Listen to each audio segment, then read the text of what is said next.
Nang makalipat nga ng bagong bahay si Freya kasamang mga anak niya, ay nakipaglaro pa nga ang quadruplets sa isang aso na alaga mismo ng kapitbahay nila. Gulat pa nga nang malaman ni Freya na ang bagong kapitbahay nila ay ang kanyang ex-boyfriend pala at ang ama ng quadruplets. Ngayong nagtagpo muli ang kanilang landas, magkaroon na rin kaya ng happy ending ang not so perfect love story nila? Tara, simulan na natin ang kwento. Kenzo? Anong ginagawa mo rito? Hindi ba't nasa States ka? Hindi makapaniwalang tanong nga ni Freya habang si Kenzo ay gulat din nang magtagpo muli ang kanilang landas. Halos magkalapit pa nga ang mukha nila sa isa't isa. Isang hakbang pa nga ni Kenzo ay tsak, mahahalikan na nga niya si Freya. Imbes na sagutin nga ni Kenzo ang naging tanong ni Freya, ay iba ang naging sagot nito. Hindi ko inaasahang magtatagpo muli ang ating landas sa ganitong simpleng pagkakataon. Kung hindi pa nasirang sasakyan ko, hindi kita makikita rito. Natatawang sabi nga ni Kenzo at hindi nga rin makapaniwala sa nangyayari ngayon. Nang marinig nga ni Freya, ang naging sagot ni Kenzo ay napataas siya ng kilay. Kung nasira pa lang sasakyan mo, bakit hindi mo pinaayos? Mayaman ka naman, hindi ba? Tanong pa nga ni Freya at sabay pinag-cruise pa nito ang magkabilang braso. Imbes na mainis si Kenzo ay napangiti na nga lamang siya nang maramdaman ang inis sa boses nito. Hindi ganun kadali para maayos agad ang sasakyan ko, Freya. Bakit hindi ka magayos? Marunong ka naman, hindi ba? Kung hindi ako nagkakamali sa unang pagtatagpo natin, ay tinulungan mo pa nga ako nang masirang sasakyan ko. Nahulog pa nga ang loob natin sa isa't isa hanggang sa naging tayo, di ba? At sa loob pa nga ng kotse ko nangyari ang mainit na halikan natin. Panunukso nga ni Kenzo at bahagyang inilapit pa nga ang mukha niya kay Freya nang hindi binibitawan ng titig nito. Si Freya naman, agad naramdaman ang pamumula sa pisngi nang marinig ang sinabi ni Kenzo. Hindi pa nga siya makahinga nang maayos at madiin din ang pagkakahawak sa strap ng kanyang bag dahil sa sobrang lapit ng mukha nila sa isa't isa. Nagbalik tanaw nga sa isipan niya ang unang gabing may nangyari sa kanilang dalawa kung saan din nabuo ang anak nilang quadruplets. Ngunit ilang sandali lamang ay taas noon niyang binalingan si Kenzo at magsasalita na nga sana siya pero naunahan na nga siya ng driver ng taxi. Ma'am, sir, sasakay pa po ba kayo o pag-uusapan na lang ninyo ang pagbabalikan ninyong dalawa? Singit ng driver na kanina pa pala nakikinig sa kanila. Napakamot pa ito sa ulo dahil sa mag-ex. At ngayon nga, nagtagpo ulit ang kanilang landas. Magkaroon kaya ulit ng pagbabalikan? Kasalukuyang nasa loob ng kwarto si Freya, nakaupo sa kama kasama ang quadruplets niyang anak na sina Anna, Bea, Chris at Dave. Hindi na nga siya makapaghintay pa na sabihin sa mga anak niya ang good news na tiyak ay matutuwa ang mga to kapag nalaman. May magandang ibabalita ko sa inyo. Nakangiting baling ni Freya sa mga anak na nakaupo rin, saka makaharap siya. Mama, ano pong balita? Nakaka-excite naman po. May kinalaman po ba sa amin, Mama? Paunang saad nina Dave at Bea. Magkasunod pa sila. Makulit at maingay ang dalawa. Napapalakpak pa nga sila. Kung ano po yung babalita niyo, Mama, susuportahan ko po. Masayang pahayag naman ni Chris and go with the flow sa apat na magkakapatid. Mahilig din itong magpatawa dahil sa mga binibitawang jokes minsan. Hindi gaya ni Dave na mas seryoso kesa sa kanya dahil parang matanda ito kung magsalita. Habang ang isang kapatid naman nilang si Anna ay nakikinig lamang sa kanila, ang nag-iisang kapatid nilang tahimik at mapagmasid. Madalang lang kung magsalita ngunit kung talent ang pag-uusapan, mabibighani ka sa angking galing nito. Magaling mag-drawing, kumanta, sumayaw at higit sa lahat ay tumugtog ng piano. Kahit sa murang edad pa lamang nito, natutunan na nga niya ang mga ganitong bagay at tiyak nagagaling pa siya sa susunod na mga panahon. Kahit iba't iba ang personalidad ng mga bata, hindi pa rin nawawala ang pagkakaisa at pagmamahala nila. Lahat nga sila ay nakatuon ng pansin sa mama nilang si Freya nang magsimulang magsalita rin ito. Ang magandang balitang tinutukoy ko, lilipat na tayo sa mas malaking bahay. Nakaipon na si mama niyo ng malaking pera kaya titira na tayo sa ganung klaseng bahay. Masayang pagbabalita pa ni Freya sa mga anak niya. Hindi na maitago ang saya at excitement ng mga anak nito nang malaman ng magandang balita. Tuwang-tuwa sila at napatayo pa at mula sa pagkakaupo sa kama si Bea at Chris. Sabay nagtatatalon-talon pa. Habang si Anna at Dave nakangiting nilapitan ng mama nila para yakapin. Ilang sandali lamang nakisabay na nga rin sa yakapan ng dalawang kapatid nila. Niyakap nila nang mahigpit si Freya dahil sa sobrang sayang nararamdaman. Halos mapaluha si Freya dahil sa wakas matutupad na rin ang pangarap niya na mabigyan ng magandang tirahan ng mga anak niya. Dahil sa tuwing umuulan ng malakas at napapasukan ng tubig ang bahay nila, sirang-sira nga ito. Sira ang bubong at minsan hindi pa nakakatulog ng maayos ang mga anak niya tuwing gabi. Kaya naman nagpursiging makaipon ng pera si Freya para sa kapakanan ng anak niya. At higit sa lahat, dahil sa pagsusumikap niya sa trabaho, ay mabibigyan na nga niya ng magandang buhay ang mga bata. Ilang sandali lamang sa gitna ng pagyayakap nila ay napabaling silang lahat kay Chris nang magtanong ito. May bubong po ba yung magiging bagong bahay natin, Mama? Pabirong tanong pa ni Chris sa mama nila. Nang marinig ni Freya ang tanong ng anak ay hindi niya maiwasang mapatawa. Pati ang kapatid nitong si Bea ay napatawa rin nang marinig ang tanong ni Chris. Si Dave naman napailing habang si Anna ay nakatitig lamang sa kanila. Oo naman anak, mas matibay ang bubong ng magiging bagong bahay natin. Natatawang sambit ni Freya sa anak nitong si Chris at sabay ginulo pa ang buhok nito. Pagkatapos ng pag-uusap ni Freya sa mga anak niya, nagpa siyang matulog na rin sila. Pinaandar niya muna ang lumang electric fan at sabay tinutok ito sa mga anak niya bago sumabay sa paghiga sa kama. Good night mga anak, mahal na mahal kayo ni Mama. Sambit ni Freya sa mga anak bago hinalikan ni sa isa ang noon ng mga to. Hindi na sila makapaghintay na tumira sa magiging bagong bahay nila. Kaya naman nang makalipat na sila, hindi makapaniwala ang quadruplets dahil sa ganda at laki ng bagong bahay. May gate pa at hanggang second floor pa ito na may balkonahe sa itaas. Tiyak na hindi babahain ang bahay nila kapag uulan ng malakas. Masaya ba kayo sa bagong bahay natin mga anak? Nakangiting baling pa ni Freya sa mga anak niyang nasa loob na rin ng bagong bahay. Opo, Mama, masaya po kami ng mga kapatid ko. Mas matibay po ang bahay nito at hindi po basta-bastang masisira ng kahit anong kalamidad. Masayang sabi ni Dave kay Freya habang ang iba namang kapatid niya ay napatango na lamang bilang pagsang-ayon sa sinabi niya. Sa unang araw nila sa bagong bahay ay masaya si Freya dahil kita niya sa mukha ng mga anak niya ang pagkagalak at pagtatatalon-talon pa ng mga ito sa sobrang saya. Ngunit kailangan na niyang umalis dahil may pasok pa siya sa trabaho. Nang maiwan ang quadruplet sa bagong bahay nila, napagpa siya ng mga to na lumabas at maglakad-lakad sandali para malibang naman sila. Ngunit habang naglalakad sila sa gilid ng daan, bigla na lamang may lumapit na isang aso sa kanila.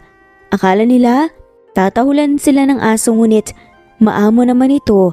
Napaupo sa harapan nila kaya't napatigil sila sa paglalakad. Nakangiting hinawakan pa nila ang aso. Hello, Doggy. Anong pangalan mo? May nag-aalaga na ba sa'yo? Kung wala pa, pwede kang tumira sa amin. Masayang baling ni Bea sa aso. Pwede kang maging ikalimang kapatid namin. Masaya sa pamilya namin. Nakangiting saad pa ni Chris. Kawawa naman siya, baka wala siyang matulugan mamaya. Malungkot na sambit pa ni Dave habang ang isang kapatid nilang si Ana ay nakatitig lamang sa aso at sabay hinahaplos ang balahibo nito. Ngunit ilang sandali lamang, napansin nila ang pagtakbo papalapit sa kanila ng isang hindi kilalang lalaki. Sky, nandito ka lang pala, kanina pa kita hinahanap eh. Hinihingal nga, nasaad ng lalaki nang mahanap din sa wakas ang aso niya. Kayo po ba ang magulang niya? Tanong pa ni Bea sa lalaki. Napansin ni Kenzo na may 4 na bata ang kasama ng aso niya. Ngunit, ngumiti naman siya bago nagsalita. Oo, ako nga pala si Kenzo, ang magulang ni Sky. Hindi ko alam na, bigla na pala siyang lumabas ng bahay kanina at mabuti na lang nandito lang pala siya. Maraming salamat sa inyo dahil hindi niyo siya pinabayaan. Nakangiting baling pa ni Kenzo sa mga bata. Ngunit, ang hindi niya alam ay ang batang kausap niya ngayon ay anak niya at hindi lang isa dahil quadruplets ang naging anak nila ni Freya, ang ex-girlfriend niya. At dahil natutuwa siya sa mga bata, niyaya niya pa ang mga to sa bahay niya para kumain ng ginataan. Nang nasa loob na nga sila ng bahay niya, napansin pa ni Kenzo ang pagkamangha ng mga bata dahil sa taglay na kagandahan nito sa loob. At nang maihain na rin ng merienda, tuwang-tuwa ang mga bata. Isa-isa pa itong nagpakilala sa kanya. Magaan ang loob ni Kenzo habang nakikipag-usap sa mga bata na para bang matagal na niya itong kilala kahit ngayon lang naman sila nagkita. Paborito niyo po bang ginataan? Tanong nga ni Bea habang ang 3 kapatid nito ay abala na kumakain. Oo, masarap kumain ng ganito tuwing umaga. Nakangiting sagot pa ni Kenzo sa bata. Masayang napatango-tango naman si Bea. Parehas po pala tayong lahat. Sad pa ni Bea bago binalingan para kumain na rin. Imbes na sumabay na rin si Kenzo kumain, hindi niya maiwasang mapatitig ang quadruplets. Napangiti pa siya habang nakatitig sa mga ito, na sarap kumain ng ginatan. Siya na nga rin ang nagsali ng tubig sa baso ng mga bata dahil abala ang mga ito sa pagkain noon. Ilang sandali lamang sumabay na rin siya kumain bago pa lumamig ang kanya. Nang matapos silang kumain, biglang nagsalita si Chris. Kuya Kenzo, may girlfriend na po ba kayo? Nang marinig ni Kenzo ang naging tanong ng bata, hindi niya maiwasang mapatawa. Wala akong girlfriend. Bakit mo naman itanong? Natatawang tanong pa sa bata. Wala lang po, parehas po pala kayo ni Mami. Single rin po siya. Nakangiting sagot naman ni Chris. Siniko naman siya ng kapatid niyang si Dave dahil sa naging tanong niya nito kanina. Napailing at napatawa na lamang si Kenzo dahil sa kakulitan ni Chris. Ngunit naagawang pansin niya kay Ana na kanina pa tahimik nang kumakain sa dulo ng upuan. Subalit ang matapos nga sila ay agad namang nagpaalam si Kenzo sa mga bata para pumasok na nga sa trabaho.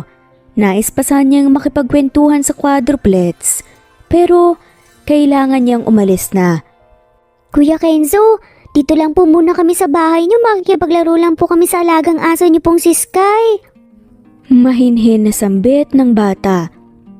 Hindi nga maiwasan na mapangiti ni Kenzo nang sa wakas narinig din niya ang boses ni Ana. Nakangiting tumango naman siya bago tuluyang umalis ng bahay. Kahit kaunting oras lamang, ang pagkikilala niya sa mga bata ay parang napamahal na agad ang mga to sa kanya. Samantalang, si Freya naman ay walang kaalam-alam sa mga nangyayari sa unang pagtatagpo ng mga bata at ang ama ng mga ito dahil buong araw siyang nasa trabaho.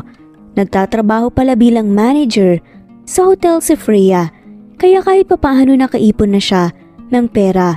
Dugot pawis siyang nagsusumikap para mabigyan ng magandang kinabukasan ang mga anak niya. 6 na taon na ang nakalipas matapos ang paghihiwalay nila ng ex-boyfriend niyang si Kenzo Ferrer.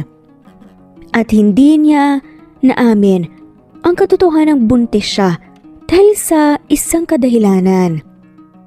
Hindi na rin siya umaasang magtatagpo muli ang kanilang landas dahil alam naman niya nasa ibang bansa ito. Ngunit minsan mapaglaro talaga ang tadhana. Gumagawa ito ng paraan upang pagtagpuin muli ang dalawang taong minsan nang nagkahiwalay. Kaya naman, nang matapos ang trabaho ni Freya, nag-time out muna siya bago lumabas ng establishmento. Nang makapara na siya ng taxi at papasok na sana siya sa loob ng backseat, nang biglang may humawak din sa pintuan ng sasakyan. Magsasalita sana siya nang unang nakapara ng taxi, ngunit nang humarap nga siya dito ay napatigil lamang siya nang makita niya ang mukha ng lalaki. Parang nakakita pa siya ng multo dahil sa sobrang gulat. Ilang segundo pa ang lumipas bago siya nakapagsalita. "Kenzo? Anong ginagawa mo rito? Hindi ba't nasa States ka?" Hindi makapaniwalang tanong ni Freya habang si Kenzo ay gulat din nang magtagpo muli ang kanilang landas. Halos magkalapit pa ang mukha nila sa isa't isa. Isang hakbang pa ni Kenzo, tiyak mahahalikan na niya si Freya. Hindi agad nakapagsalita si Kenzo dahil natulala siya sa taglay na kagandahan ni Freya, ang babaeng minahal niya. Nang lubusan ngunit naputol ang pagmamahala nila. At sa paglipas ng 6 na taon, muling nagkita sila. Hindi niya may tatanggi na sobrang na-miss niya ang babaeng nasa harapan niya ngayon. Imbes na sagutin ni Kenzo ang naging tanong ni Freya, ay iba ang naging sagot nito. "Hindi ko inaasahang magtatagpo muli ang ating landas sa ganitong simpleng pagkakataon. Kung hindi pa nasirang sasakyan ko ay hindi kita makikita rito." Natatawang sabi ni Kenzo at hindi rin makapaniwala sa nangyayari ngayon. Nang marinig ni Freya ang naging sagot ni Kenzo ay napataas siya ng kilay. "Kung nasira pala ang sasakyan mo, bakit hindi mo pinaayos? Mayaman ka naman, hindi ba?" Tanong ni Freya at sabay pinag-cruise pa nito ang magkabilang braso. Imbes na mainis si Kenzo, napangiti na lamang siya nang maramdaman ang inis sa boses nito. "Hindi ganon kadali para maayos kagad ang sasakyan ko. Bakit hindi ikaw ang magayos? Marunong ka naman, hindi ba? Kung hindi ako nagkakamali sa unang pagtatagpo namin, tinulungan mo pa nga ako nang masirang sasakyan ko. Nahulog pa nga ang loob natin sa isa't isa, diba? Hanggang sa naging tayo. At sa loob pa nga ng kotse ko nangyaring matagal ng halikan natin." Panunukso ni Kenzo at bahagyang inilapit pa ang mukha kay Freya nang hindi binibitawan ang titig nito. Si Freya naman ay agad naramdaman ang pamumula sa pisngi nang marinig nga ang sinabi ni Enzo. Hindi pa siya makahinga ng maayos, mariin din ang pagkakahawak sa strap ng kanyang bag. Nagbalik tanaw sa isipan niya ang unang gabing may nangyari sa kanilang dalawa kung saan din nabuo ang anak nilang quadruplets. Ngunit ilang sandali lamang ay taas noon niyang binalingan si Kenzo at magsasalita sana siya, pero naunahan na siya ng driver ng taxi. "Ma'am, sir, sasakay pa ba kayo? O pag-uusapan na lang ninyo ang pagbabalikan ninyong dalawa?" Singit pa ng driver. "Kuya, walang balikang magaganap kaya sasakay na po ako. Sa San Fernandez po ko." Saad kaagad ni Freya. Ngunit bago pa umandar ang sasakyan, nabigla si Freya nang pumasok din sa kabilang pintuan ng backseat si Kenzo. "Aba, at ano itong pinaplano mo? Susundan mo ba ako, ha?" Iritadong tanong ni Freya kay Kenzo. Napaayos pa siya ng pagkakaupo dahil medyo magkadikit ang braso nila. Dahil sa naging tanong ni Freya, hindi maiwasang mapailing ni Kenzo. Bahagyang napatawa ito bago pinalandas ang palad sa buhok. "Susundan ka? Sigurado ka ba?" Natatawang tanong ni Kenzo bago magsalita ulit. "San Fernandez din ako. Nandoon po kasi ang bahay ko." Nakangiting saad ni Kenzo sa driver nang hindi binibitawan ng titig ni Freya. Nang marinig iyon ni Freya, ay mas doble ang pagkagulat niya. Hindi nga niya inaasahan na magkakasabay pala silang sumakay ng taxi at ngayon ay malalaman niyang nasa iisang lugar pala ang tinitirahan nila. Ang liit talaga ng mundo para pagtagpuin muli ang kanilang landas. Nang umandar na rin ang sasakyan ay pinili na lamang ni Freya ang manahimik. Katahimikan ang bumalot sa pagitan ng dalawa. Bahagyang ipinikit pa niya Ang dalawang mata tumaasang sana panaginip lang ang lahat ng nangyari ngayon. Ngunit ilang sandali lamang ay muntik nang mapasubsob sa harapan si Freya dahil sa biglaang pagpreno ng driver, pero mabuti na lang mabilis na hawakan ni Kenzo ang magkabilang braso niya kaya napigilan ito. Ma'am sir, ayos lang po ba kayo? Pasensya na po, may dumaan po kasing aso bigla sa gitna ng daan eh. Dahilan nga ng driver sa biglaang pagpreno nito. Napatango na lamang si Kenzo sa driver bilang sagot at agad binalingan si Freya. Are you okay? Pag-aalala niya habang hawak pa rin ang magkabilang braso nito. Ayos lang ako, nabigla lang sa nangyari, salamat. Seryosong sagot ni Freya bago umayos sa pagkakaupo. Makalipas ang ilang minuto, huminto na rin ang sasakyan sa harap ng bahay ni Freya.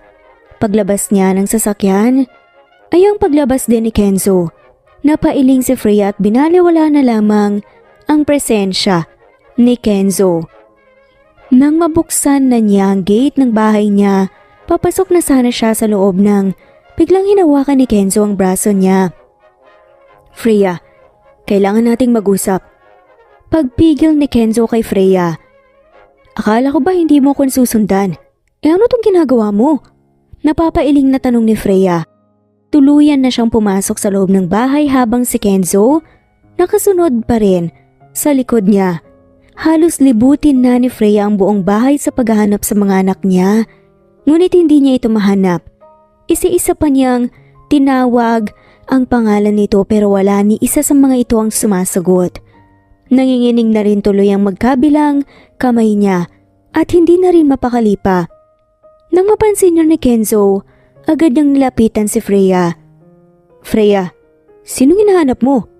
May mga kasama ka rin ba rito? Pag-aalalang tanong ni Kenzo at hinawakan na rin niya ang dalawang kamay ni Freya at sabay pinaharap ito sa kanya nang mapansing nanginginig ito. Iniwan ko lang sila rito eh. Sabi kong babalik agad ako.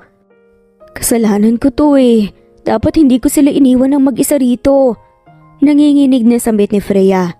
Ilang sandali lamang binalingan niya si Kenzo na puno rin ng luha sa magkabilang pisngi niya.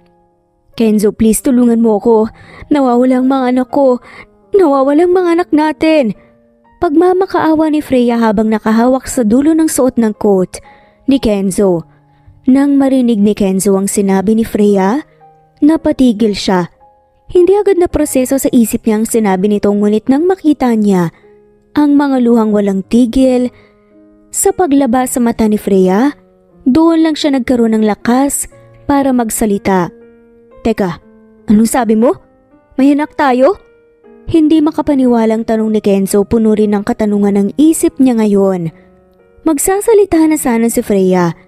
Ngunit hindi niya na ituloy nang marinig niya ang malakas na tawanan ng mga anak niya sa kabilang bahay.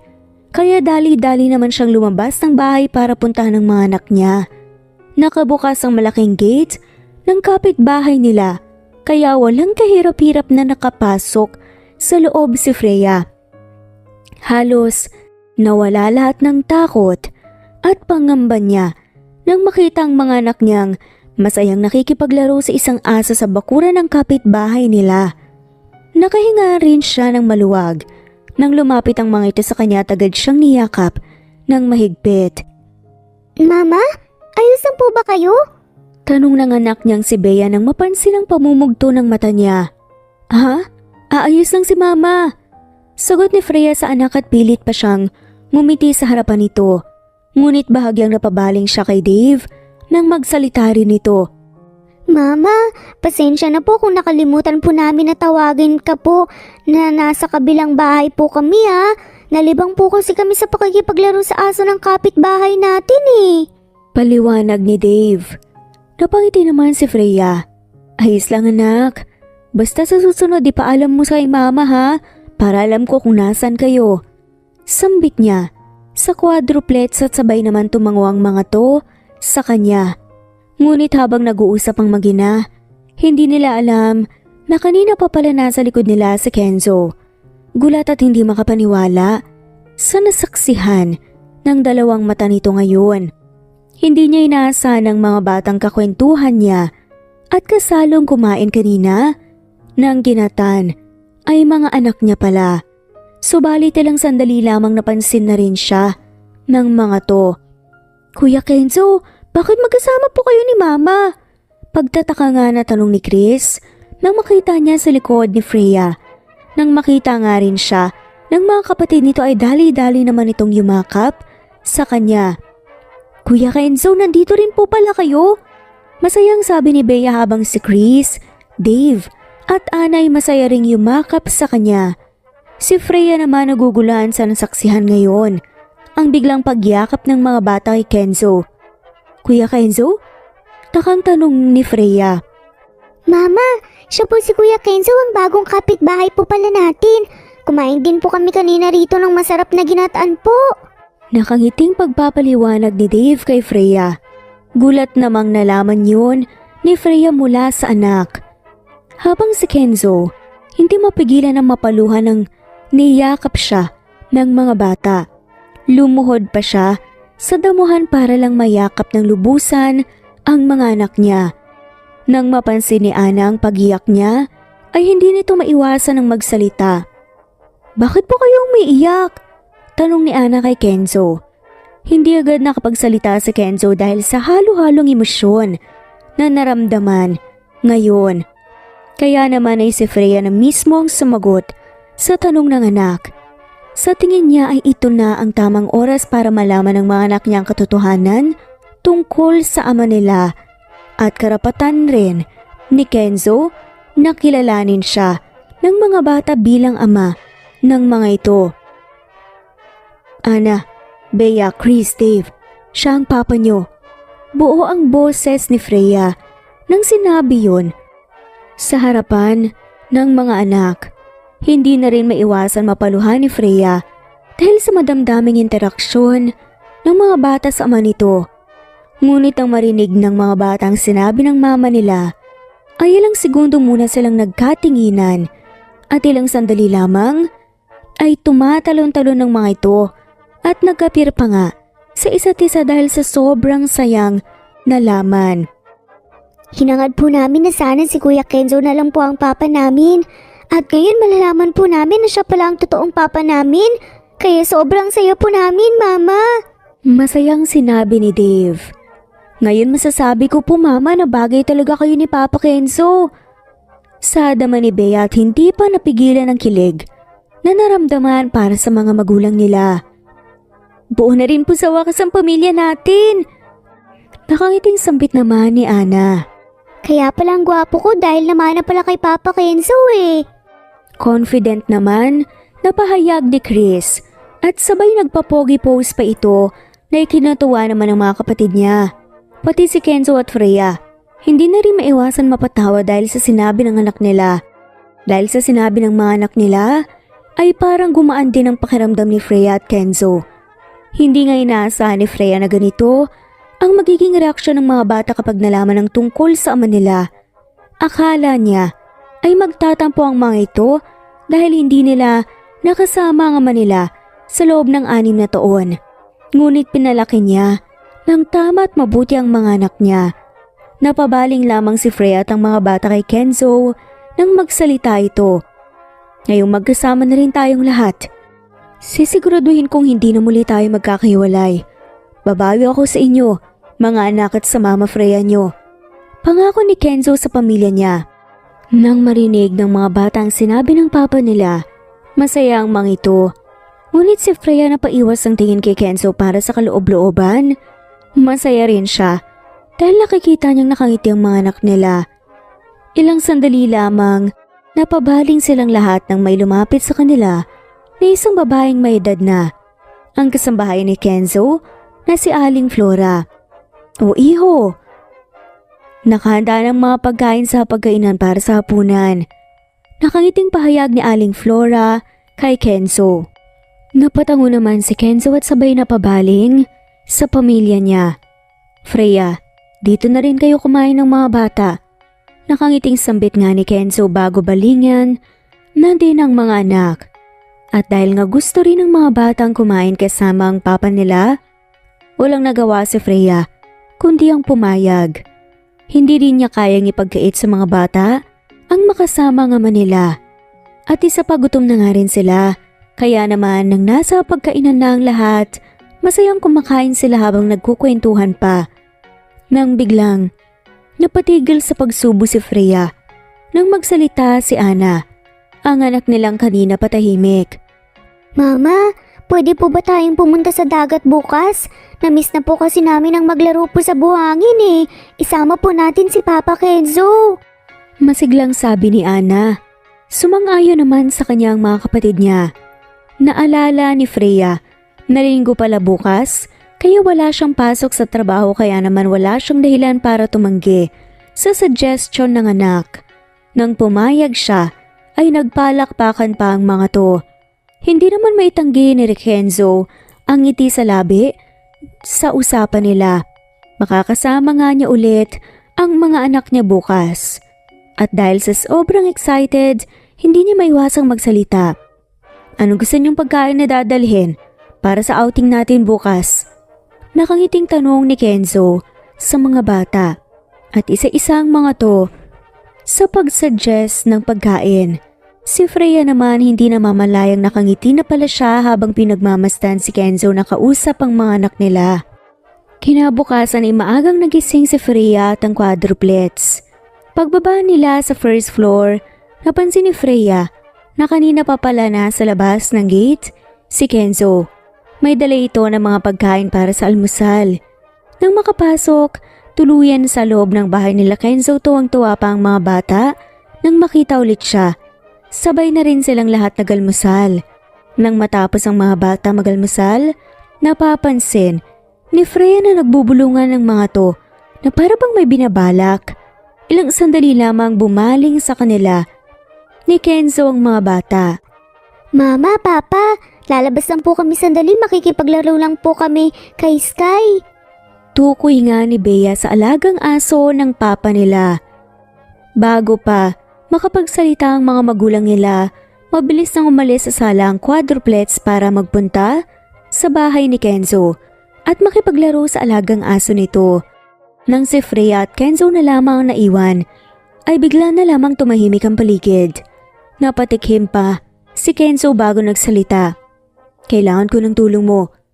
Baling ni Kenzo kay Freya. Tulong? Para saan? Takang tanong ni Freya. Tumayo na rin siya mula sa pagkakaupo para ligpitin ang mga pinagkainan nila. Sira pa rin ang sasakyan ko hanggang ngayon. Hindi tayo makakaalis para sa outing natin kung hindi maayos ang sasakyan ko. Paliwanag ni Kenzo. Napabuntong hininga si Freya nang marinig ang sinabi ni Kenzo. Wala siyang magagawa kundi tulungan ito na maayos ang sasakyan. Malulungkot ang mga bata kundi matutuloy ang outing nila. Kaya sa huli ay napatango na lamang si Freya. Ngunit ang sunod na sinabi ni Kenzo ang kinatigil niya sa pagliligpit ng mga pinagkainan nila. At nais kong maging maayos din tayong dalawa, Freya. Alam kong nasaktan kita noon dahil mas pinaniwalaan ko ang mga magulang ko kaysa sayo. I'm sorry. Halos 1 taon na rin akong naninirahan dito sa probinsya para hanapin ka. At masaya ako nagkita tayo. Gagawin kong lahat. Mapatawad mo lang ako. Hindi man maibalik ang dating relasyon natin kahit bilang magkaibigan na lang at mga magulang ng mga anak natin. Puno ng sinseridad na sabi ni Kenzo. Hindi makapaniwala si Freya sa mga naririnig niya ngayon mula kay Kenzo. Nagulat siya. Hindi niya inaasahan na paniniwalaan na pala siya ni Kenzo na kung saan ay hindi siya umalis noon para sumama sa ibang lalaki nang umuwi siya ng probinsya, kundi umuwi siya ng probinsya dahil nagkasakit ang lola niya. Yun ang totoo. Hindi lang talaga pabor ang mga magulang ni Kenzo sa kanya. Kaya nagsinungaling ang mga to para sirain ang relasyon nilang dalawa. Naramdaman pa nga niya sa mukha ni Kenzo ang pagsisisi sa naging desisyon nito noon. Kaya napabuga na lamang ng malalim na hininga si Freya bago binalingan si Kenzo. Nangyari na ang hindi dapat mangyari, Kenzo. Masaya na ako at kontento kasamang mga bata. Huwag kang mag-alala. Hindi ko sinasarado ang pinto para mas makilala mo pa at makasama ang mga bata. Sinserong ngumiti si Freya sa harapan ni Kenzo. Nang maayos ni Freya ang sasakyan ni Kenzo, ay umalis na rin sila para ituloy ang pag-outing nila sa dagat. Halos 1 oras ang naging biyahe bago sila nakarating. Pagkarating nila ay agad nagsimula ang mga anak nila sa paglalaro ng buhangin. Pati nga si Kenzo ay nakisabay na rin sa paglalaro sa mga bata, habang si Freya ay abala sa paghahanda ng mga pakain nila. Hindi maalis ang ngiti sa labi niya sa tuwing pinagmamasdan niya ang mga ito. Nang matapos nga si Freya sa ginagawa, ay tumingin ulit siya gawi ng mga anak. Ngunit napansin niyang wala na roon si Kenzo. Kasalukuyan ng 4 na anak na lamang ang naglalaro sa buhangin. Humakbang nga siya para lapitan ang mga ito. "Mga anak, nasaan ang papa niyo?" Takang tanong nga ni Freya sa mga bata. Napatigil nga sa paglalaro ang quadruplets nang lumapit ang ina nila. Nagkatinginan nga muna ang mga to bago may sumagot. Mama, sumisid po sa dagat si Papa para kunin po ang laruan. Tinangay po kasi ng alon kanina eh. Sagot nga ng kanyang mga anak na nagdulot ng pangamba kay Freya. "Bakit hindi pa umahon ang papa niyo ngayon?" Pag-aalalang tanong ni Freya sa mga anak habang nakatingin sa harapan ng dagat. Naalala niya may trauma sa paglalangoy sa dagat si Kenzo dahil noong bata pa ito ay muntik nang malunod. Halos pagpawisan nga si Freya sa sobrang pangamba. Bigla na nga rin nanginig ang magkabilang kamay niya. Hindi niya yatang makakaya na may mangyaring masama kay Kenzo. Kaya naman ay hindi nagdalawang isip si Freya na puntahan si Kenzo sa dagat. Abot hanggang baywang na ni Freya ang tubig. Malakas pa ang boses niya nang tinatawag ang pangalan ni Kenzo. Ngunit wala itong pagtugon kaya mas nadagdagan ng kaba at takot na nararamdaman niya hanggang sa nagiging malakas na rin ang mga alon. Sisisid na sana siya sa pinakailaliman nang biglang may humugot sa kaliwang braso niya. "Freya, nandito ako. Hindi mo kailangan sumisid para hanapin ako." Pigil nga ni Kenzo sa balak gawin ni Freya. Nang magkatinginan sila, ay napakunot noo bigla si Freya. Ngunit nabawasan din ang kaba at takot niya nang makitang ligtas si Kenzo. "Akala ko may nangyaring masama na sa'yo habang hinahanap mo ang nalunod na laruan ng mga bata." Nagugulo ang sabi ni Freya. Ngunit baka sa mukha niyang nag-aalala nga siya para kay Kenzo. Bahagyang napatawa nga si Kenzo bago nagsalita. "Kanina ko pa nahanap ang laruan ng mga bata. Umalis lang ako sandali para magpalit ng damit sa sasakyan." Paliwanag nga nito sa kanya. Nang marinig iyon ni Freya, ay nakahinga siya ng maluwag. Bahagyang napayuko pa nga siya at napahawak sa kaniyang dibdib na kanina lang ay ang lakas ng kabog nito dahil sa sobrang pag-aalala. Ngunit nang magsalita ulit si Kenzo, ay napaangat siya ng tingin. "Freya, concerned ka ba sa akin?" Tanong nga ni Kenzo. Hindi nga rin mapigilan ang pagngiti nito sa labi. Nang marinig nga ni Freya ang naging tanong ni Kenzo, napataas siya bigla ng kilay. "Bakit nakangiti ka pa dyan? Ano naman yung inaakala mo? Masaya ka na niyan? Ewan ko sa'yo." Napapailing na sinabi ni Freya bago niya iniwan mag-isa sa gitna ng dagat si Kenzo.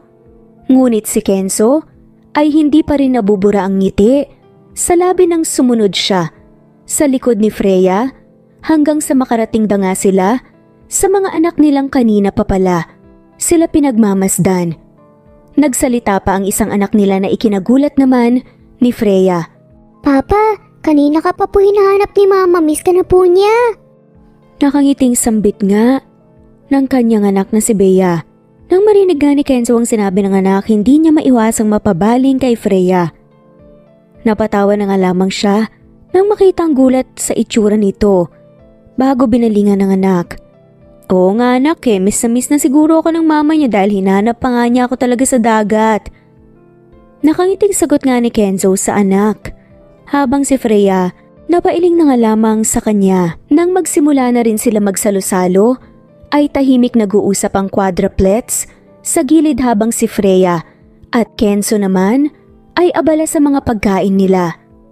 Ngunit ilang sandali lamang ay napatigil kumain ang dalawa nang biglang nagsalita ang isang anak nila. Mama, pwede po ba sa bahay ni Papa po tayo matulog mamayang gabi? Nakangiting tanong nga ni Chris sa mama nila habang ang mga kapatid nito napapatango sa sinabi nito. Dahil sa naging tanong ng mga anak nila, nagdadalawang isip pa si Freya kung papayag ba siya sa gusto nito. Ngunit bigla na nga lamang nagsalita si Kenzo. Walang problema sa akin. Kung gusto niyong matulog sa bahay ko dahil ang bahay ko, bahay niyo na rin. Nakaiting sabi nga ni Kenzo sa mga anak bago niya binalingan ng tingin si Freya. At dahil gustong gusto ng mga bata ang matulog sa bahay ng papa nila, ay walang nagawa si Freya kundi ang pumayag na lamang. Halos gabi na rin nang sila ay nakauwi. Sa bahay na rin ni Kenzo, sila naghapunan. Ngunit bago sila natulog, ay nagsuggest muna ang mga anak nila na maglaro sila ng truth or dare. Mama, Papa, bago po tayo matulog, laro po muna tayo ng truth or dare. Pagsasuggest nga ng anak nilang si Bea. Sige na po, nabitin po kasi kami sa paglalaro kanina sa buhangin eh. Ani naman ni Chris. Masayo po ang larong to. Sambit naman ni Dave habang ang isang kapatid nilang si Anna ay napapatango na nga lamang sa kanila. Hindi nga rin maiwasan ang excitement sa muka. Nang marinig nga ni Kenzo ang sinabi ng anak, hindi siya nagdalawang isip na pumayag. Siyempre sasali ako. Nakaiting sabi nga ni Kenzo at nakipag-appear pa sa mga bata. Si Anna naman napabaling kay Freya. Sali ka na rin po, Mama. Pagpupumilit nga ng anak sa kanya. Nakahawak pa nga ito sa dulo ng damit niya. Bahagyang napabuntong hininga nga si Freya bago nagsalita. Sige, sasali rin ako. Pero pagkatapos ang larong to, matutulog na tayo, okay? Sagot naman ito sa mga anak. Dahil sa kakulitan ng quadruplets, ay walang nagawa ang mga magulang nila, kundi ang pumayag sa gusto ng mga ito. Ang hindi alam ni Freya at Kenzo ay plano ito ng mga anak nila para magkalapit ulit ang loob nila sa isa't isa. Kasalukuyang nasa living room na nga silang lahat habang nakaupo sa sahig ng nakapalibot. Nasa gitna nila ang isang bote. Excited na nga ang mga bata sa lalaruin nila ngayong gabi. Habang si Freya at Kenzo ay napapangiti na lamang habang nakikisabay sa trip ng mga anak nila. Nang magsimula na nga silang maglaro ay pinaikot na nga rin ni Chris ang bote hanggang sa natigil ito sa harapan ng kapatid niyang si Bea. Si Chris ang nagtanong, truth or dare? Dare naman ang masayang sagot ni Bea sa kapatid nito. Natawa pa muna si Chris bago nagsalita. At dahil dare ang sinagot mo, lagyan mo ng 2 bilog sa magkabilang mata si Papa. Nang marinig nga yun, ni Kenzo bahagyang nagulat siya ngunit napatawa na rin sa huli. Teka sandali, bakit parang ako ang taya ngayon? Kahit hindi sa akin huminto ang bote. Natatawang sabi ni Kenzo sa mga anak. Ayos lang yan, Papa. Gwapo mo pa rin naman eh kahit guhitan ko po yung mukha mo. Palusot ni Bea sa ama. Napailing na lamang si Kenzo dahil sa sinabi ng anak. Ngunit sa sunod na sinabi nito, hindi niya maiwasang mapatawa. May in love pa rin naman po si Mama sa inyo kahit ano pong itsura niyo. Pulong ni Bea sa kanya. Bago gawin ni Bea ang dare, ay nanghiram muna siya ng lipstick sa mama nila. At nang maisagawa nga niya ang dare, ay nagtawanan naman ang lahat. Pati nga si Freya ay napatawa na rin sa ginuhit ng anak sa mukha ni Kenzo. Hanggang sa nagpatuloy ang paglalaro nila. Halos lahat nga ng naging taya ay dare ang sinabi kaya iyong iba ay napasayaw at napakanta. Nang biglang tumigil ang bote sa harapan ni Kenzo, magtatanong na sana si Anna sa ama kung truth or dare. Pero biglang may ibinulong nga si Bea sa kanya. Ilang sandali lamang ay napatango si Anna sa binulong ng kapatid bago binalingan ng ama. Papa, truth or dare? Nakangiting tanong pa nga ni Anna. Para masaya tayong lahat, edi dare. Natatawang sabi pa ni Kenzo sa anak. Akala niya guguhitan na naman siya ng kahit ano sa mukha, ngunit hindi niya inaasahan ang sasabihin ng anak. Isayaw niyo po si Mama ng slow dance sa loob po ng 60 seconds. Sigaw ni Ana na ikinakilig naman ang kapatid nito.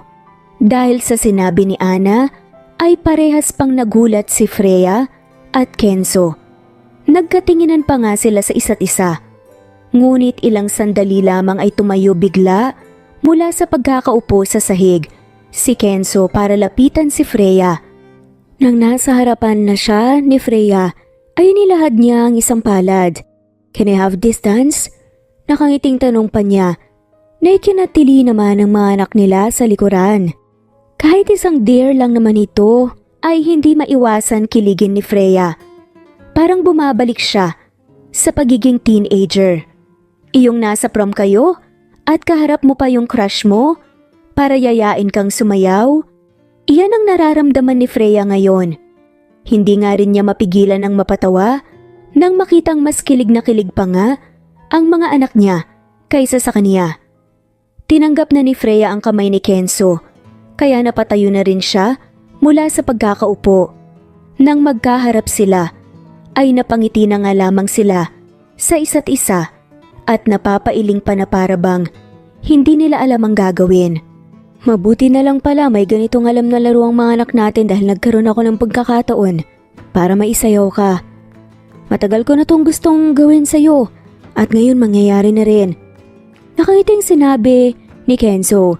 Kaya palang saya-saya mo ngayon dahil may sasayaw mo na rin ako. Nakataas pa ang kilay ni Freya nang tinanong iyon pero hindi maitago ang ngiti nito sa labi. Magsasalita na sana si Kenzo ngunit hindi niya matuloy nang biglang lumapit ang isang anak nila. Papa, hawakan niyo na po yung kabilang side po sa bewang ni Mama. Ikaw naman po Mama, hawak po kayo sa balikat ni Papa. At hawak kamay naman po kami sa kabilang side. Paliwanag ni Dave sa mga magulang. Walang ngang nagawa si Freya at Kenzo kundi sundin ang sinabi ng anak. Nang nasa tamang posisyon na nga sila ay pinatay pa nga ng mga ito ang ilaw sa living room para mas maging romantic ang ambience. Ang liwanag ng buwan mula sa labas ng bintana ang tanging nagbibigay liwanag sa loob at sabay pa nga nagpatugtog ng kanta ang mga anak nila ng isang love song.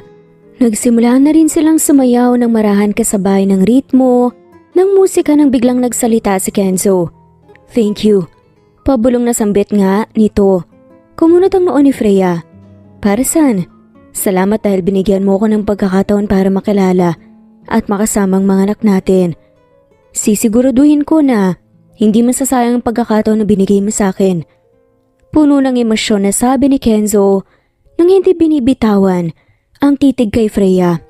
Dahil sa sinabi ni Kenzo hindi maiwasang mapangiti ni Freya.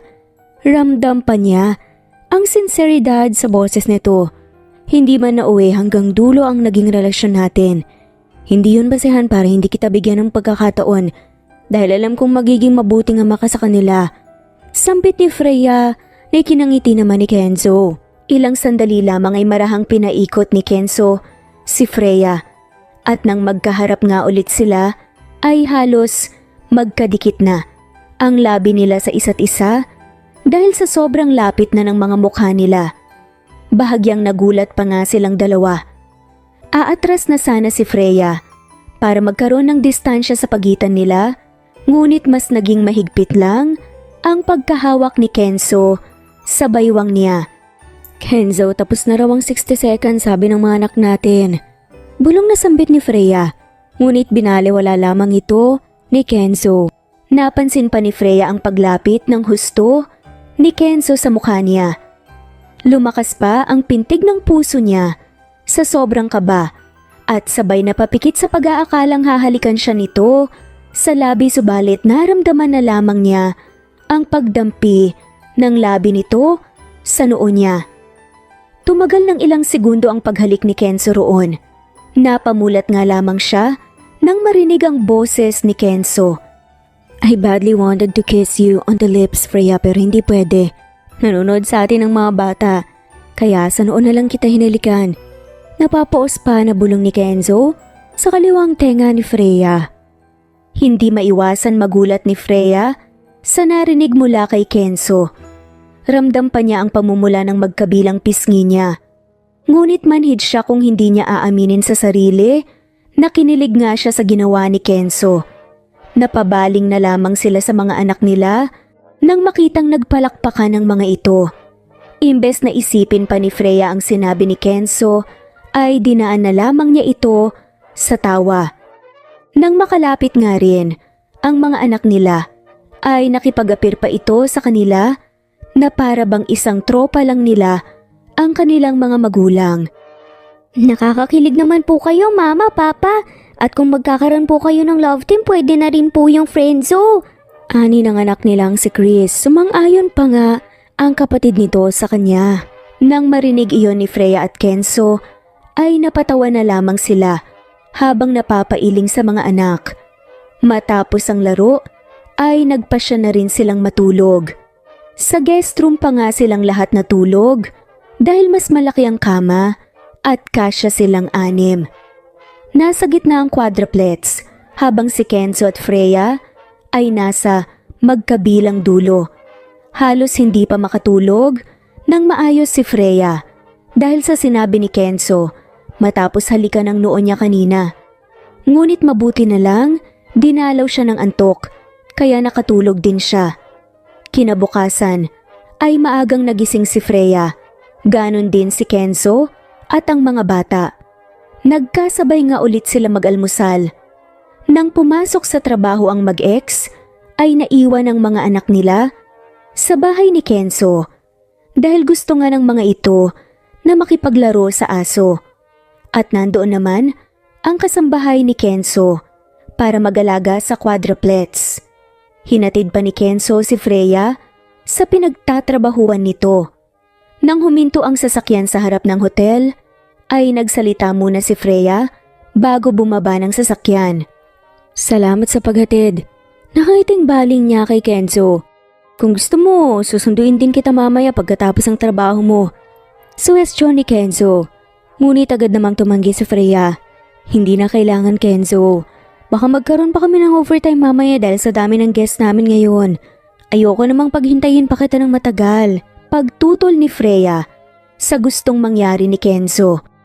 Nag-aalala lang siya rito dahil alam niyang busy din sa trabaho si Kenzo at ayaw niyang mas mapagod pa ito sa kakahintay sa kanya.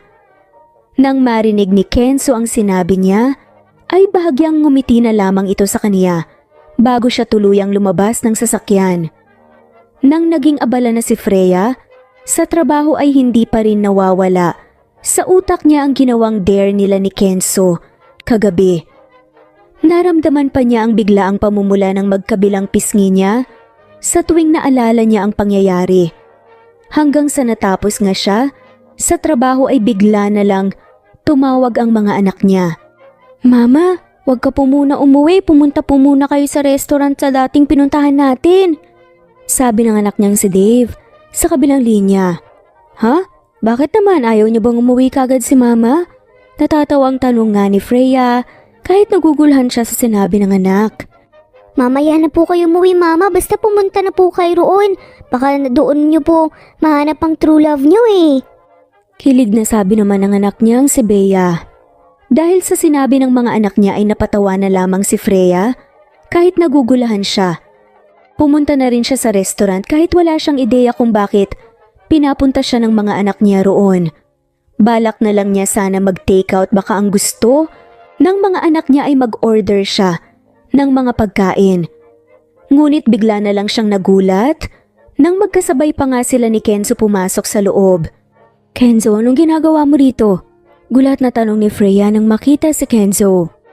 Hindi rin inaasahan ni Kenzo na makikita niya sa Freya ngayon dahil akala niya malilate ito sa pag-uwi dahil sa trabaho. Bahagyang napatawa pa si Kenzo nang may naalala siya sa sinabi ng mga bata. Pumunta ako rito dahil tinawagan ako ng mga anak natin. Ang sabi pa nila, pumunta raw ako sa restaurant na ito na dahil baka dito ko raw mahanap ang true love ko. Natatawang sabi nga ni Kenzo, napailing pa siya nang maalala yun dahil sa sinabi ni Kenzo ay hindi agad nakapagsalita si Freya dahil iyon din ang sinabi ng mga bata sa kanya. Nang mapagtanto nga ni Freya ang nangyayari, ay napapikit na lamang siya at lalabas na sana sa restaurant nang biglang hinawakan ni Kenzo ang braso niya. Don't tell me, yun din ang sinabi ng mga anak natin sa iyo kaya nandito rin ngayon sa restaurant na ito. Natatawang tanong pa ni Kenzo habang hawak pa ang braso ni Freya para pigilin ito sa pag-alis. Magsasalita na sana si Freya ngunit hindi niya naituloy nang biglang may lumapit sa kanila na isang hostess.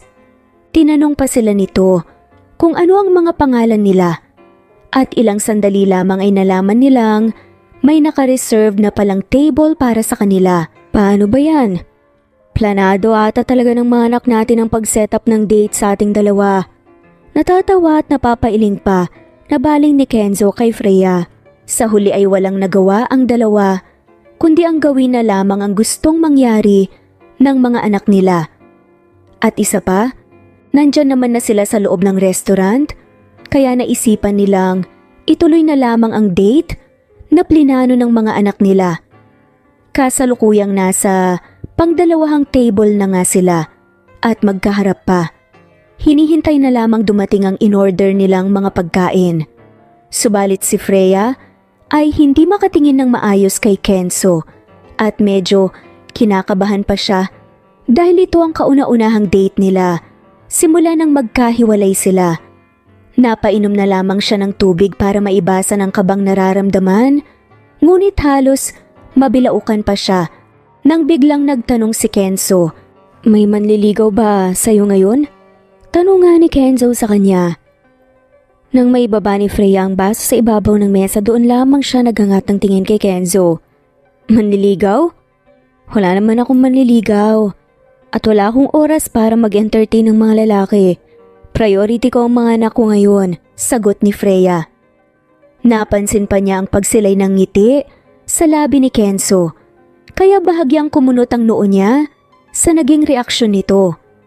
Ilang sandali lamang ay dumating na rin ang in-order nilang mga pagkain, kaya nagsimula na rin silang kumain. Ngunit habang abala si Freya sa kinakain niya ay tuluyan na nga siyang nabilaukan dahil sa biglang tanong ulit ni Kenzo na ikinagulat pa niya. Kung hindi man pwede sa ibang lalaki pero sa akin kung liligawan pa ulit kita, hahayaan mo ba ako? Hindi nakasagot si Freya dahil nabilaukan siya. Mabilis naman siyang inabutan ng tubig ni Kenzo. Nang mahimasmasan siya, doon lang siya nagkaroon ng lakas para magsalita. Ano bang sinasabi mo? Liligawan mo ulit ako? Pag-ulit ni Freya sa naging tanong ni Kenzo sa kanya. Ibubuka na sana ni Kenzo ang bibig niya para magsalita. Ngunit hindi niya na ituloy. Biglang may lumapit na isang babae sa table nila. Kenzo, ikaw nga. Hindi ko alam na makikita kita rito. Kamusta na? Ani ng isang babae kay Kenzo. Nang mamukhaan ito ni Kenzo, ay napatayo pa siya mula sa pagkakaupo at makikipagkamayan na sana sa babae, ngunit bahagyang nagulat siya nang halikan pa nga siya nito sa pisngi. Nang makita nga iyon ni Freya, ay hindi maiwasan manlaki ang mga mata nito. Napaiwas pa nga siya ng tingin at napainom na lamang ng tubig. I'm fine, Kelsey. Tipid na sagot ni Kenzo sa babae. Imbes na makipag-usap pa si Kelsey kay Kenzo, ay nailipat ang tingin nito kay Freya. Ngumiti pa nga ito bago nagsalita. Hi, I'm Kelsey. Ang sinayang pala ni Kenzo pero mabuti na lang ni-reject niya ako dahil nahanap ko rin ang para sa akin. You're so lucky dahil ikaw ang pinili niya. Sana ikaw ng babaeng maihaharap niya sa altar. Medyo nagkakaedad na siya, kaya kailangan na rin niya ng mapapangasawa. Biro pa nito sa huling sinabi, hindi maiwasan magulat ni Freya dahil sa sinabi ng babae. Ang akala pa nga nito ay girlfriend siya ni Kenzo. Itatama na sana niya ang sinabi ng babae, ngunit naunahan na siya nito. Anyways, aalis na ako, baka nakakaabala pa ako sa date nyo. Nga pala, huwag niyong kakalimutan na imbitahan kami ng asawa ko sa kasal niyo dahil pupunta talaga kami. Nakaiting sabi pa nito bago umalis sa table nila. Nang tuluyan ngang nakaalis si Kelsey, ay hindi makapagsalita si Freya. Ganoon din si Kenzo. Katahimikan ang bumalot sa kanilang dalawa. Ngunit ilang sandali lamang ay hindi na rin nakaya ni Kenzo ang hindi magsalita. Pasensya na sa sinabi ni Kelsey kanina. Hindi ko alam na nandito rin pala siya. Mahinahong pagpapaliwanag ni Kenzo. Ayos lang. Hindi naman niya siguro alam ang tungkol sa atin eh. Nakangiting sinabi naman ni Freya. Ngunit hindi niya maitago sa sarili. Naramdam nga niya ang pamumula ng magkabilang pisngi niya. Bago pa lumamig ang mga pagkain nila, ay nagsimula na rin silang kumain. Magaan naman ang pag-uusap nila habang kumakain ngunit hindi maalis sa isip ni Freya ang naging tanong ni Kenzo sa kanya kanina tungkol sa planong ligawan siya ulit nito. Hanggang sa natapos din ang date nila at sabay na rin umuwi. Nang huminto ang sasakyan sa tapat ng bahay ni Freya, ay agad silang sinalubong ng mga anak nila. Pagkalabas nga nilang dalawa sa sasakyan, ay sunod-sunod agad ang naging tanong ng mga ito. Nalaman pa nila na nagpatulong ang mga ito kay Aling Flora sa planong pag-set up ng date para sa kanila ni Kenzo. Mama, Papa, kamusta po ang naging date nyo? Excited pa nga na tanong ni Bea. Nang marinig ni Freya ang naging tanong ng anak, hindi niya maiwasang mamula. Napansin pa ito ng isa niyang anak. Mama, bakit po namumula ang magkabilang pisngi niyo? Tanong ni Chris. Bahagyang nagulat naman si Freya sa sinabi ng anak. Napahawak pa siya sa kanyang magkabilang pisngi at hindi pa makatingin kay Kenzo. Paanong hindi mamumula ang magkabilang pisngi ni Mama? Si Papa ang kadate niya kanina. Di syempre kikiligin yan si Mama. Nakangiting sinabi ng anak niyang si Dave. At sabay, kinindatan pa siya nito. Kaya si Freya naman ay pinanlakihan ng mga mata ang mga anak. Habang si Kenzo ay napapatawa na lang sa tabi ni Freya dahil sa mga pinagsasabi ng mga anak nila. Alam niyo mga anak, inaantok na siguro kayo, mas mabuti nang pumasok na tayo sa loob, okay? Mahinahong baling ni Freya sa mga anak. At pasimpleng sinenyasan pa niya ang mga ito na pumasok na sa loob ng bahay. Ngunit ang isang anak nila na kanina patahimik ay hindi na rin maiwasan magsalita. Nagulat pa nga silang lahat sa naging tanong nito. Mama, Papa, kailan po kayo magpapakasal? Inosenteng tanong ni Ana sa mga magulang niya. Dahil sa naging tanong ng anak nila ay hindi tuloy maiwasan mapatingin ni Freya kay Kenzo. Nagkatinginan pa silang dalawa na parehas gulat ang mga mukha habang ang mga anak nila ay hindi makapaghintay sa isasagot nila. Nang mapansin ni Ana na nakatitig lamang sa kanya ang mga magulang niya, ay nagsalita ulit siya. Nakikita ko po kasi sa iba na ikakasal po ang Mama at Papa nila eh. Gusto ko po rin maging flower girl sa kasal po ninyo. Nakangiting sinabi ni Ana. Simula nang makilala ni Ana, ang papa nila ay lumalabas na nga rin ang pagiging bungis-ngis nito. Dahil sa sinabi ng anak nila, ay nilapitan ito ni Kenzo. Nang makalapit siya, ay kinarga niya si Ana sa pamamagitan ng 2 bisig. Marahang kinurot pa nga niya ang kaliwang pisngi nito bago nagsalita. Ana, sa naging tanong mo kanina, nakadepende sa Mama Freya niyo. Kung ako ang tatanungin mo anak, kahit anong oras sa panahon, handa akong pakasalan ng Mama Freya niyo sa harapan ng altar. Walang pag-aatubiling sabi nga ni Kenzo nang hindi binibitawan ng titig kay Freya. Nang marinig ni Ana, ang sinabi ng ama, excited siyang bumaling kay Freya. Mama, pakasalan niyo na po si Papa Kenzo. Si Freya naman ay halos hindi makakilos sa kinatatayuan dahil sa sobrang gulat sa sinabi ng mag-ama. Ilang sandali lamang ay bumuhos ang ulan, kaya nakaiwas si Freya sa sinabi ng anak nang pumasok na rin sila sa loob ng bahay. Ngunit nang matutulog na sila sa kwarto kasama ang mga bata, ay hindi pa rin mawala sa isip niya ang naging sagot ni Kenzo sa tanong ng anak nila kanina. At dahil hindi nga siya makatulog nang maayos, ay napagdesisyonan na lamang niya ang bumangon mula sa pagkakahiga para magpahangin sandali sa balkonahe. Binuksan na nga muna niya ang sliding door para makapasok. Nang nasa balkonahin na siya, ay hindi niya inaasahan ang bubungad sa kanya. Kaharap niya ngayon si Kenzo dahil nasa balkonahe rin ito. Hindi alam ni Freya ang gagawin dahil bigla na lamang siyang nataranta ng magkatinginan pa silang dalawa ni Kenzo. Halos nakalimutan niyang magkapit bahay lang sila at magkatapat pa ang balkonahe. Aalis na sana si Freya para bumalik sa loob ng kwarto nang bigla na lang tumunog ang cellphone niya.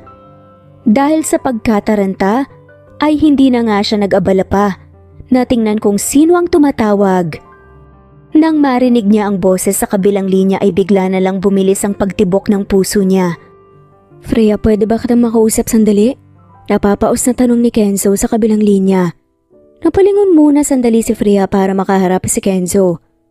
Nang magkatinginan nga ulit sila, kasabay ng pag-ihip ng simoy ng hangin. Tungkol saan? Kalmadang tanong ni Freya. Napayakap pa siya sa kanyang sarili nang makaramdam ng lamig. Sa tinanong ng anak natin kanina tungkol sa pagpapakasal, seryosong sabi ni Kenzo nang hindi binibitawan ang titig kay Freya. Nang marinig yun ni Freya, hindi agad siya nakapagsalita ngunit ilang segundo ang lumipas, dinaan na lamang niya ito sa tawa. Yun ba? Huwag mo nang pansinin ang sinabi ng anak natin. Alam mo naman basta mga bata kahit ano ang sinasabi, di ba? Natatawang paliwanag ni Freya. Ngunit si Kenzo, seryosong nakatitig habang pinagmamasdan siya. Pero ako sa sinabi ko kanina, handa kitang pakasalan kahit anong oras at panahon, Freya. Sad ni Kenzo na ikinatigil ni Freya sa pagtawa. Napasinghap pa si Freya dahil sa narinig sa kabilang linya. Sa binitawang mga salita ni Kenzo ay may napagtanto siya. Mas lumakas pa ngayon ang pintig ng puso niya. Kahit alam na niyang ang sagot, ay nais pa rin niyang tanungin si Kenzo. Ang marinig ang sagot mula sa bibig nito. Kenzo, aminin mo nga, may nararamdaman ka pa rin ba sa akin? Matapang na tanong ni Freya. Nang marinig yun ni Kenzo, bahagyang napatawa pa ito sandali. Hindi pa ba halata sa'yo? Oo, Freya. Mahal pa rin kita hanggang ngayon. Wala akong ibang minahal na babae kundi ikaw lang. Pag-amin ni Kenzo. Nang marinig ni Freya ang totoong nararamdaman ni Kenzo para sa kanya, ay halos hindi siya makapaniwala. Ngunit ramdam niya sa pananalita nito na totoo ang sinasabi ni Kenzo. I can't wait, Freya, maghihintay ako. Handa akong ligawan ka ulit. Ang kamay mo lamang ang nais kong hawakan ng mahigpit sa harapan ng altar. Buong boses at puno ng emosyon na sabi ni Kenzo. Nang matapos ang pag-uusap nila sa cellphone ni Kenzo, ay mas nadagdagan tuloy ang pagkawala ng antok ni Freya, kaya naman ay natagalan muna siya bago nakatulog. Nang dumating ang kaarawan ni Kenzo, ay bumili muna siya ng cake bago umuwi. Sa nagdaang mga araw ay napapansin nga ni Freya na bumabawi talaga si Kenzo sa mga bata at sa kanya rin. Walang araw na hindi ito bumibisita sa bahay nila para makipaglaro sa mga bata. At palagi itong may dalang bulaklak para sa kanya. Hindi maitatanggi ni Freya sa sarili na wala pa ring pinagbago ang pagmamahal niya. Pilit man niya itong baliwalain, ngunit mas lumalim patuloy ang nararamdaman niya ngayon para kay Kenzo. Nang makabili ng cake si Freya para kay Kenzo, ay napangiti siya. Balak rin niyang isurprise ito at sagutin na rin ang aminin ang totoong nararamdaman niya. Hindi na rin siya makapaghintay na maging buo ang pamilya nila na tiyak na ikatutuwa ng mga anak nila. Nang paparanasan na siya ng taxi, ay bigla na nga lang tumunog ang cellphone na niya. Napangiti pa siya nang makita ang pangalan ng anak niya sa screen. Magsasalita na sana siya, ngunit naunahan na siya nito. Mama, nasa ospital po kami ngayon. Nasiraan po ng sasakyan si Papa kaya na-aksidente po siya. Kasama rin po namin si Aling Flora. Pero wag po kayong magpapanik ka. Ang nangyari po kasi niyan, pupuntahan po sana niya kami. Kasi po, meron pong kumukuha ng bahay natin. Sabi daw po, sanla lang daw po yun tapos hindi pa naman daw po bayad po yun ng buo. Kaya po yun, Tapos sinabi pa po sa amin na yung mga lolo at lola daw po namin yung sumusubok pong kumuha ng bahay natin. Kaya po yun, nagmakaawa po kami. Ang sabi po namin, ayaw na po namin bumalik po sa tirahan na tumutulo po yung tubig kapag umuulan po. Tinawagan po namin si Papa para sabihin po ang lahat. Pagkatapos po naming magmakaawa, tapos nagmandali po siya at aksidente. Dahil sa narinig ni Freya ay napatulala siya sandali. Parang ayaw pa maproseso sa isip niya ang sinabi ng anak. Ngunit ilang sandali lamang ay hindi siya nagdalawang isip, napuntahan agad si Kenzo sa ospital. Nang makasakay na rin siya ng taxi ay hindi niya maiwasan mag-overthink. Nanginginig pa nga ang magkabilang kamay niya nang papasok siya sa loob ng ospital. Nang nasa tapat na siya ng room ni Kenzo ay walang pag-aatubiling, pumasok agad siya sa loob. Bumungad sa kaniya si Kenzo na nakahiga sa ospital bed nang walang malay habang nasa loob din ang mga anak niya at si Aling Flora. Nanlambot pa ang magkabling tuhod ni Freya habang lumalapit kay Kenzo. Nang makalapit nga siya, ay hinawakan pa niya ang isang kamay nito.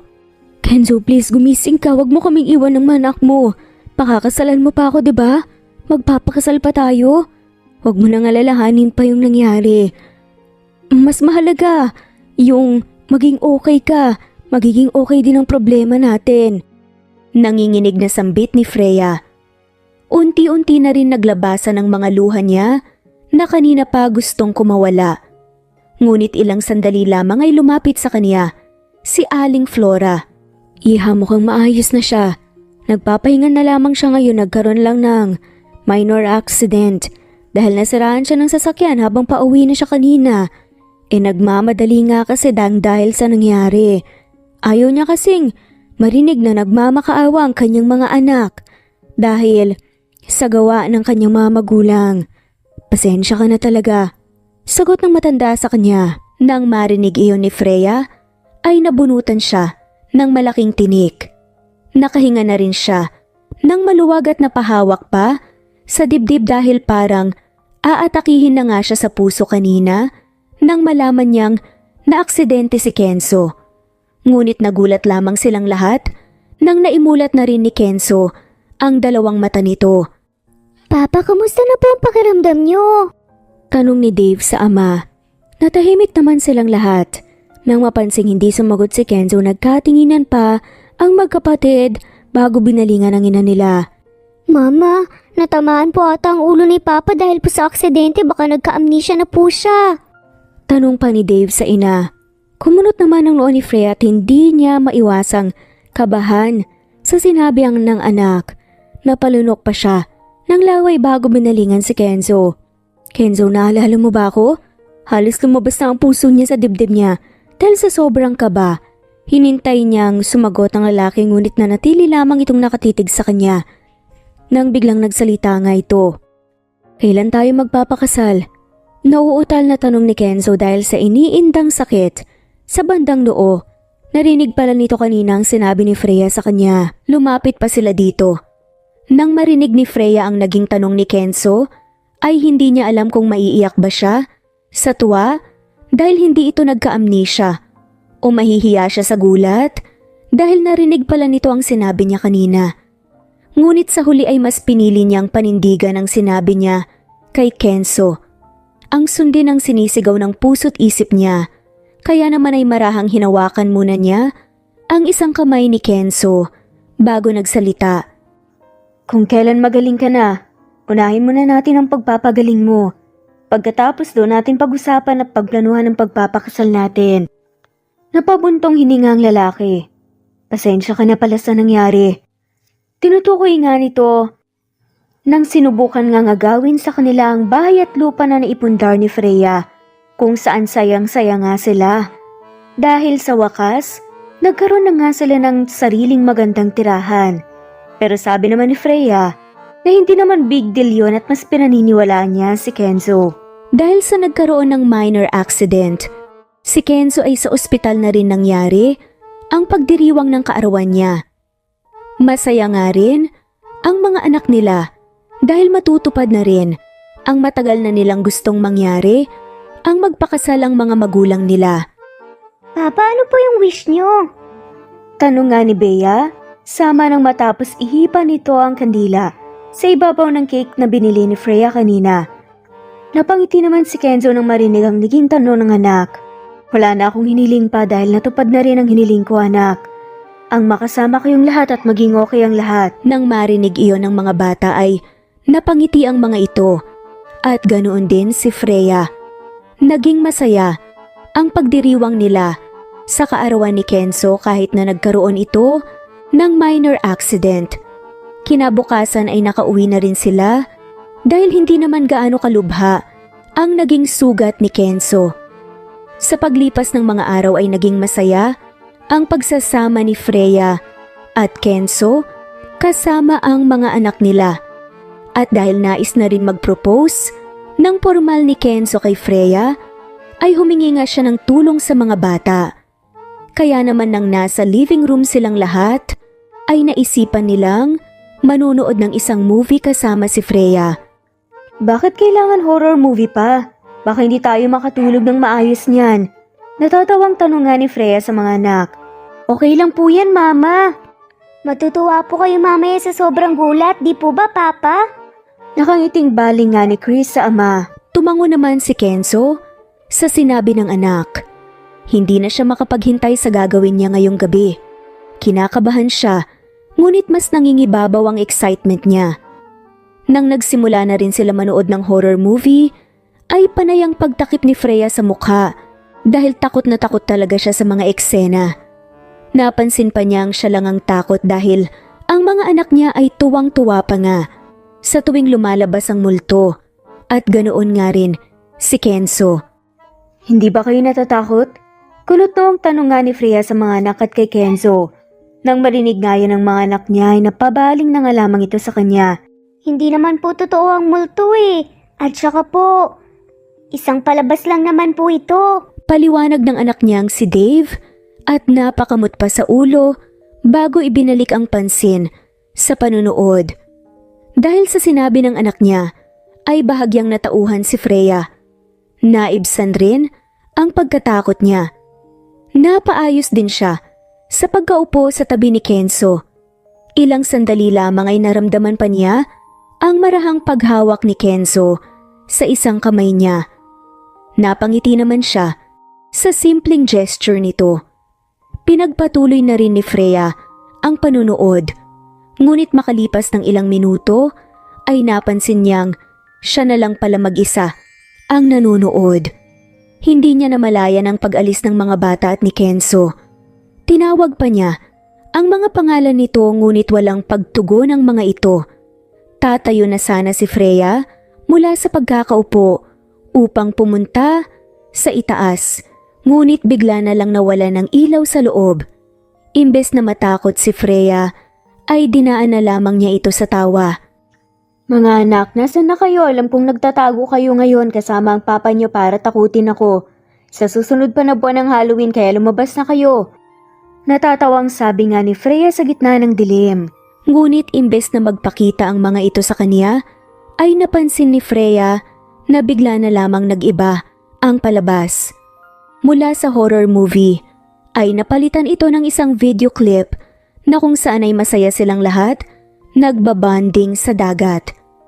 Hanggang sa pinakita naman nung naglaro sila ng truth or dare, kasama ang mga bata at iyong nakakakilig na dare na ginawa nila ni Kenzo. At pinalabas rin ang iba pang masasayang bonding moment nila. Habang pinapanood ni Freya ang mga iyon, ay hindi niya namamalayang napapangiti na pala siya mag-isa hanggang sa may lumabas nga sa dulo ng video clip na ikinagulat niya. Hindi iyong nagulat siya dahil may lumabas na multo sa screen, kundi nagulat siya dahil hindi niya inaasahang mangyayari ang lahat ng ito ngayon. Ang pagpupropose ni Kenzo sa kanya. Will you marry me? Ang lumabas nga sa dulo ng video clip. Bigla na nga lamang bumalik ang ilaw at napansin pa nito ang paglapit ni Kenzo. Nang makalapit nga ito sa kanya ay marahang lumuhod pa ito sa harapan niya bago hinawakan ng isang kamay niya. Kahit hindi pa bumibitaw ng salita si Kenzo, unti-unti nang tumutulo ang luha ni Freya dahil sa sayang nararamdaman ngayon. Puno nga ng emosyon nang magsalita na rin si Kenzo. Freya, simula nung dumating ka sa buhay ko, napagtanto ko na ang swerte ko palang lalaki dahil minahal ako ng nag-iisang Freya Aguilar, ang babaeng lubos kong magmahal. Kaya gusto ko rin iparamdam sa kanya kung gaano ko siya kamahal at kung gaano siya kahalaga sa buhay ko. Matagal ko na itong gustong gawin at sa tingin ko, ito na ang tamang oras para sabihin to. Huminto sandali si Kenzo sa pagsasalita nang may kinukuha siya sa bulsa ng pants niya. Nang makuha nga niya ito, ay lumitaw ang nagniningning na singsing sa kamay niya. Nakangiting tumingin pa nga siya kay Freya bago nagsalita. Freya, will you marry me? Masinsinang saad nito. Nang marinig yun ni Freya ay napaiyak siya. Marahang hinawakan pa niya ang magkabilang pisngi ni Kenzo bago sinagot ito. Yes, I will marry you. Buong boses na sabi ni Freya, hindi maipaliwanag ni Kenzo kung gaano siya kasaya nang marinig niya ang matamis na oo mula kay Freya. Nang maisuot niya ang singsing sa isang daliri ni Freya, ay bigla na lang nagpasabog ng konfeti ang mga anak nila.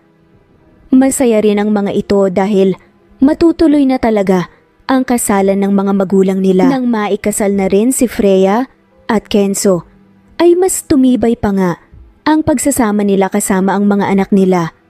Nang maging malapit na rin ang kaarawan ng mga bata, ay sinorpresa nila ang mga ito. Nagulat pa ang mga bata sa naging sorpresa ng mga magulang nila. Talaga po, Papa, pupunta po tayo ng Disneyland? Hindi makapaniwalang tanong ni Bea sa ama. Pumaling pa ito kay Freya para kumpirmahin. Mama, totoo po bang sinasabi ni Papa? Napangiti naman si Freya bago sinagot ang tanong ng anak. Oo anak, aalis tayo sa susunod na linggo. Hindi ba matagal nyo na yung gustong puntahan? Pangarap nyo yun, di ba? Nang marinig iyon ng mga anak nila, ay nagtatalon-talon pa nga ang mga ito dahil sa sobrang sayang nararamdaman. Hindi inaasahan ng mga ito na mangyayari na rin sa wakas ang pinapangarap lang nila noon. Mama, Papa, may naipon po akong pera sa piggy bank ko. Pwede po yung pandagdag sa pamasahe natin. Nakangiting sabi pa nga ng anak nilang si Ana. Nang marinig nga yun ni Freya at Kenzo, hindi nila maiwasang mapatawa. Marahang kinurot pa nga ni Freya ang pisngi ng anak. Ayos lang anak, ang ipon mo isang tabi mo na lang yan. Kami nang bahala ng papa niyo sa pamasahe. Paliwanag nga ni Freya sa anak. Nang dumating rin ang araw ng pag-alis nila, ay hindi maiwasan maging excited ng mga anak nila. Ito ang unang bonding nilang pamilya na pumunta sa ibang bansa, kaya hindi rin mapigilan ni Freya at Kenzo ang maging excited. Nang nasa Disneyland nga mismo, sila ay sinulit nga nila ang pag-e-explore sa lugar. Sa bawat magandang spot na nakikita nila, ay agad kinukunan nila ng litrato kasama sila. Tuwang-tuwa si Freya at Kenzo dahil kita sa mga mukha ng mga anak nila na masayang-masaya ang mga ito. Napabaling na lamang sila sa isang anak nila nang magsalita ito. Mama, Papa, maraming salamat po dahil tinupad niyo po ang pangarap namin na makapunta rito. Nakangiting sambit ni Dave sa mga magulang nila. Walang anuman anak. Ang makitang masaya kayong magkakapatid ay sapat na sa amin ng papa niyo. Nakangiting baling ni Freya sa anak. Magsasalita na rin sana si Kenzo ngunit naunahan siya ng anak niya. Sa susunod po na balik po tayo rito, pero sana kasama na po natin ang magiging bagong kapatid namin. Masiglang saad nga ni Chris na bahagyang ikinagulat naman ni Freya at Kenzo. Maganda yan, sana nga mangyari yun. Sang-ayon naman ng kapatid nito na si Bea at nag-appear pa silang dalawa. Mama, Papa, kailan po kami magkakaroon ng bagong kapatid? Inosenteng tanong naman ni Ana. Dahil sa huling tinanong nga ng anak niya Sobrang nagulat naman ang dalawa. Nagkatinginan pa silang dalawa bago binalingan ng anak. Anak, may tamang panahon. Sa pagdating ng bagong kapatid nyo, pag-uusapan namin ng mama nyo ang tungkol dito. Nakangiting pagpapaliwanag ni Kenzo sa anak, habang si Freya naman ay hindi maiwasan, mamula ang pisngi. Ngunit ilang sandali lamang ay napangiti siya at binalingan ng mga anak. Alam kong nagugutom na kayo dahil sa paglilibot natin dito kaya kumain muna tayo bago ipagpatuloy natin ang pamamasyal, okay? Natatawang sinabi ni Freya. Nagkatinginan pa sila ni Kenzo at napangiti na nga lamang sa isa't isa. At dito nga, nagtatapos ang not so perfect love story ni Freya at Kenzo. Ang pagmamahalan nila na kung saan hahamakin ang lahat, maibalik lang ang naputol nilang pinagsamahan. Ngayong kumpleto na sila bilang isang masayang pamilya, ay mas mapapatibay nito ang pundasyon ng kanilang pag-ibig. Pag-ibig para sa isa't isa at higti sa lahat, pag-ibig para sa mga cute at makulit nilang mga anak. At dito na nga po nagtatapos ang kwentong pagmamahalan ni Freya at Kenzo kasamang kanilang mga cute na anak. Naging isang one big happy family sila. Wala na silang mahihiling pa at nagpapasalamat sila sa Panginoon sa lahat ng blessings na ibinigay sa kanila pagkatapos ng lahat ng mga pagsubok. Maraming salamat po sa lahat ng mawalang sawang sumusubaybay at shoutout po sa mga sumusunod. Daisy Blaza, Mercy Villantes, Mary Rose, Linda, Marin Gramos, Merlilin, Linley, Miriam Gertags, All About My Dogs, Marisa de los Reyes, Lina Almazan, Bella, Elf Zambales, Eduardo Policarpio of Toronto, Canada, Eduardo, Linley of Macau, Princess Sita Manzon, Trixie Yen, Liliano Bebe, Hailey Balajay, Vida Dichosa, Diti Bulatete, Rosana Romero, Presbyteros Rose Nitz Nebria, Janet Lardizabal, Elena Abagon, Annalie Flor, Nitz Nebria, Rama Butch, Evangeline Zamora, Erico Misol, Charlene Cantina, Romana Gorospe, Kinshano Ebas, Jovi Aure, Esteban Andrade, Elvi Candontol, Alexa Ani Gomez, Ellen Fortuno,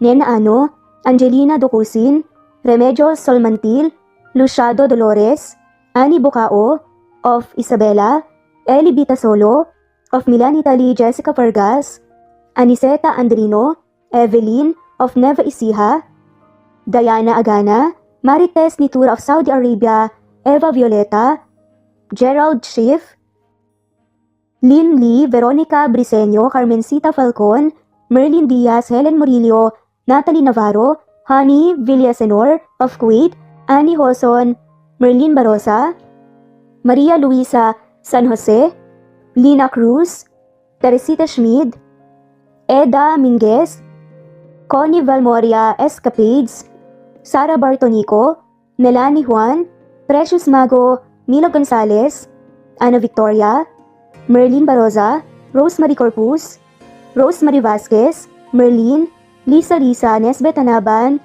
Iler Carub, Flor Cabrera, Jeyo Cadec, Shane Santiago, Nino Regidor, Elira Ramirez, Mary Rose Carillo Jesusa, Enday Samante, Enday Lebra, Yolanda Tejida, Honey Villasenor, Tessie, Marichan, Ann Mariano, Wilma Guzman, Gabrielio, Liu, Maria Rica Natividad, Melanie Juan, Anita Hernando, Teresita Arevalo, Raquel Magno, Carmencita Falcon, Flordet, Nat Greenfax, Luz Templo Nuevo, Teresita Schmid, Flor Cabrera, Virginia Salazar, Luz Templo Nuevo, Leia, Madeline Tagle, Wilma Villafuerte, Isaac Ablon, Menchita de Belen, Federico, Mercy Edrosolo,